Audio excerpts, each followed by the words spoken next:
Imagine you're in a fancy restaurant and you're all dressed up. You walk in and the service is incredible. You're taken to your table with a fancy view and are then presented menus to order your food. The vibe seems fantastic and the night seems to be going absolutely incredible. Until you look across the table and you see this rather annoying couple with 5 dishes that are strategically placed and that's almost going cold. There's this guy prancing around with his DSLR trying to get that perfect shot. And then there's a girl standing over the table with 2 phones and their torchlights on, lighting up the entire room and distracting you from your almost perfect dinner. You can't help but wonder who this annoying couple is, but let me tell you, ladies and gentlemen, that that couple would most likely be Denver and myself from Where My Food At. Yes, guys, this is the same drill we have to go through every single day just to get the best content out, and that's just 10% of the work. This was followed by hours of editing, making captions, a full-fledged blog post, engaging with our followers, and all these other fancy technicalities that I won't bore you with. Yep, guys, the struggle is real. Welcome to the world of food blogging. But before we begin, Denver, why don't you tell them about how we started? Sure. We started Where My Food At 3 years ago when blogging wasn't mainstream. We were lucky enough to witness the inception of Where My Food At into the blogging world when it was solely used as a mode to learn, discover, and simply relish good food. But some of you might wonder why food?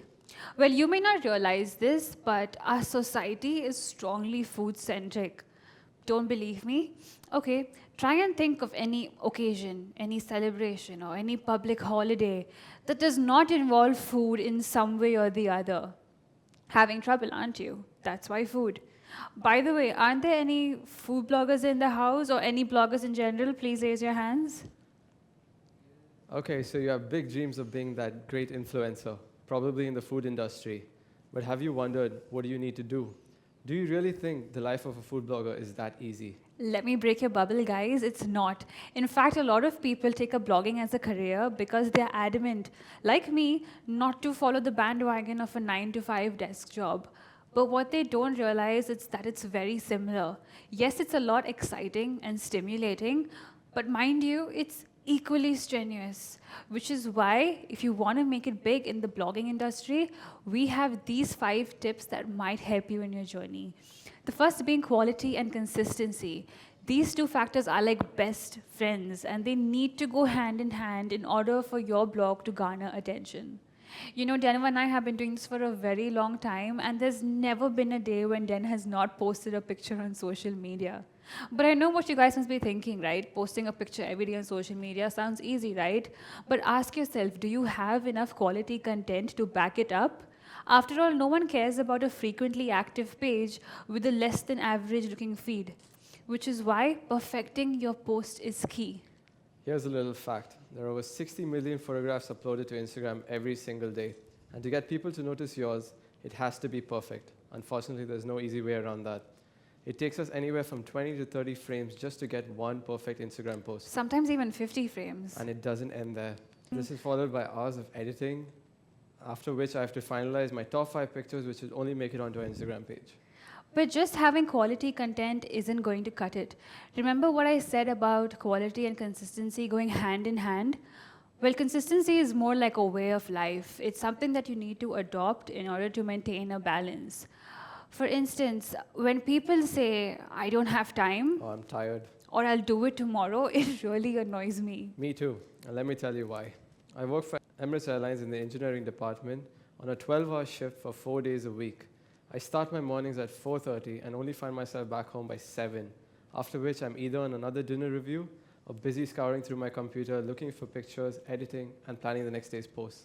And yet he's still alive, which is why you should never say never. If you don't end up doing it today, you'll probably not end up doing it for the next 1 week, and things will just keep piling on. It's all in your head. All right, so when it comes to blogging, everyone is doing it, right? Let's face it, your parents, your friends, your classmates, and even your teachers, they've all got blogs. And I'm sure some of you sitting over here have attempted to write a blog, but now it's lying abandoned in some corner of the blogosphere. Yes, I totally invented that word. And what about people who are new to blogging? Let's say you whip up a 2,000-word blog post. You post it on your website, and then you talk about it on your social media handles, and then you go on to posting the next blog post. But you realize that there's not enough traffic or engagement. So what's missing? It's called a niche. A niche is the main theme around which your blog revolves. For example, our niche is food. If you happen to go through our Instagram page right now, I can guarantee you would find at least 1,000 pictures of delicious comfort food that would make you probably order in right away. And that's probably why you follow us and you engage with us. So find your niche and stick to it. This not only guarantees you never running out of content to post, but it also helps you stay true to your brand. During our journey, we've noticed that there are a lot of food bloggers who have branched out into makeup, lifestyle, fitness, and health. And this is so weird because where in the world is food and makeup related? I mean, for starters, you lose your credibility. I mean, if you see a food blogger posting about a shampoo, you immediately know something's not right. And also, you are unable to dominate the market because people don't know where to place you. Food, fashion, who knows? Which brings me to my third point.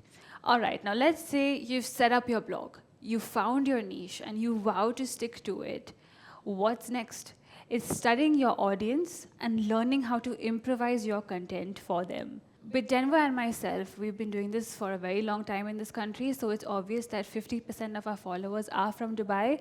But out of this 50%, majority are from the age group of 18 to 24 years, which could mean two things. One, they have very limited pocket money, or two, they've completely spent all their pocket money and are completely broke now. Am I right? It's completely normal. Denver and I have been part of the broke community too. It happens. Which is why we make sure to strike a balance between fine dining and street food, thus giving our followers the option to choose from based on their preferences and budgets. So no matter what niche you choose, you need to make sure you post according to your target audience. Let me give you an example. There was this one time Denver and I were invited to a very fancy restaurant that was run by a chef who owned a Michelin star restaurant. And we were very excited because his food looked amazing, the pictures looked really delicious, and we were so excited we thought that the pictures would break the internet. But we posted about it and the response was rather mediocre. But a few days later, we decided to post a picture of our childhood favorite, a McDonald's softie, and everyone started losing their minds. Why? Because it's simply more accessible. So this is where all the stats comes in. You need to do the math and you need to post accordingly. And you will notice that once you post according to your target audience, your followers and your engagement will start to grow organically. And when that happens, you need to remember to reply to them and interact with them because this helps them connect with you on a personal level as well. For instance, with us, all we do is post about food, right? But there are certain times where we let them into our personal lives as well. Like, for instance, we talk about our proposal in Paris or stuff that we do to stay fit. It just helps us connect with our followers and ultimately improves our engagement. Which brings us to our next point. There are new trends every month. For example, when we initially started Where My Food At, Snapchat was in its infancy. As soon as we noticed a shift towards this new platform, we decided to jump on the bandwagon as well. And it's not just with social media. Even when it comes to food itself, trends keep changing. I'm sure you guys must have seen Lotus on each and every dessert menu. There's Lotus cheesecakes, there's Lotus fondant, there's Lotus ice cream, and there's Lotus milkshakes, and even Lotus French toast, which tastes so good, by the way. And as I can see a bit of drool dripping from all your faces, it would be a sin not to mention the freak shakes and how it's been such a huge trend for the past 2 years. And then, of course, there's Cheetos. You guys remember when Cheetos used to just be chips? But now it's an ingredient. You put them in mac and cheese, you put them in burgers, you put them in fries. My point here is you need to keep up to date with the changing global trends in the market. But on the contrary, I have a question to ask you guys.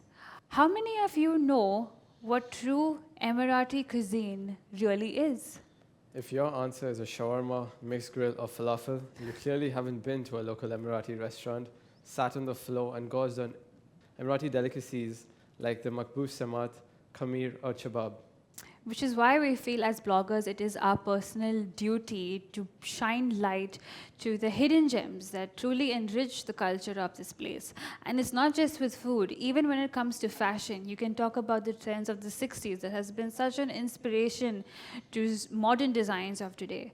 So what you really need to remember is to strike a balance between the changing global trends of today and the traditional culture of the city you represent. And finally, patience. This one's important. I mean, blogging aside, when you've been dating someone for more than 5 years, you automatically are bound to master the art of patience. Am I right?